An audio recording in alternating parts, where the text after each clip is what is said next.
Maligayang araw sa ating lahat. Welcome kayo sa aking channel, Kadibuho Story.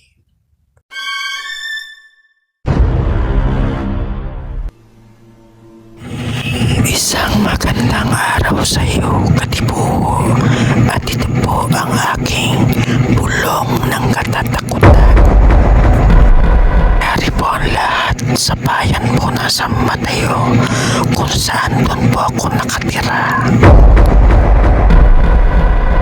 Ang bayan noon ay napapaligiran ng bukid at doon ay nagtitindig ng panakaw.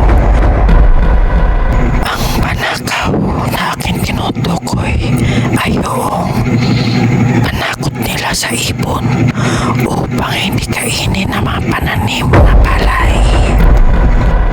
At nagkaroon ako ng isang karanasan na hindi ko maipaliwanag, at ito ang siyang ibubulong ko sa inyo.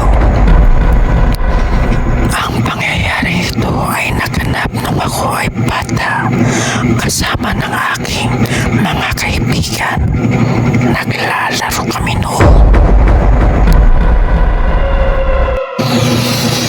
Kapag bata ka, hindi mo alintana ang panganib na kapaglaro lang.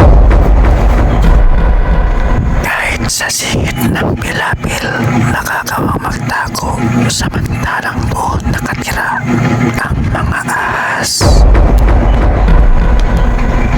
Maya-maya ay isinisigaw na ng taya ang aking pangalan. Gregorio, nasan ka na?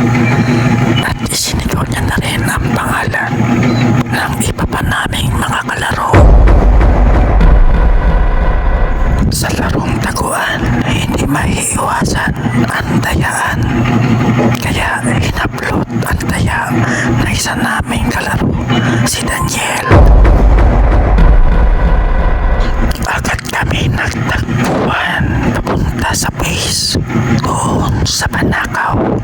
Dahil mabilis tumakbo si Daniel, ay pinitawan niya ang taya at inunahan niya ito na makapag-base. Muling nataya si Ruben. Habang masaya ang lahat sa aming laro, ay may hindi kami napapansin. At malaon sa isang sandali ay malalaman din namin.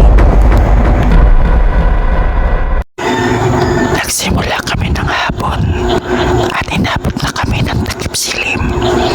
Tila walang kapaguran sa paglalaro ng taguan.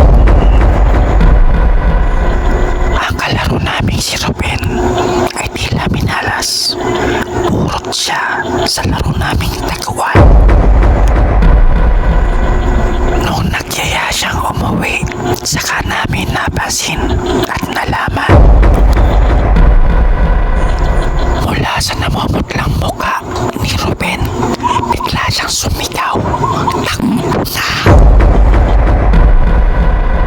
Sa takot ay yun nga ang aming ginawa.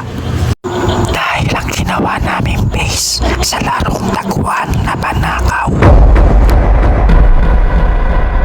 Iniligaw kami, dinala kami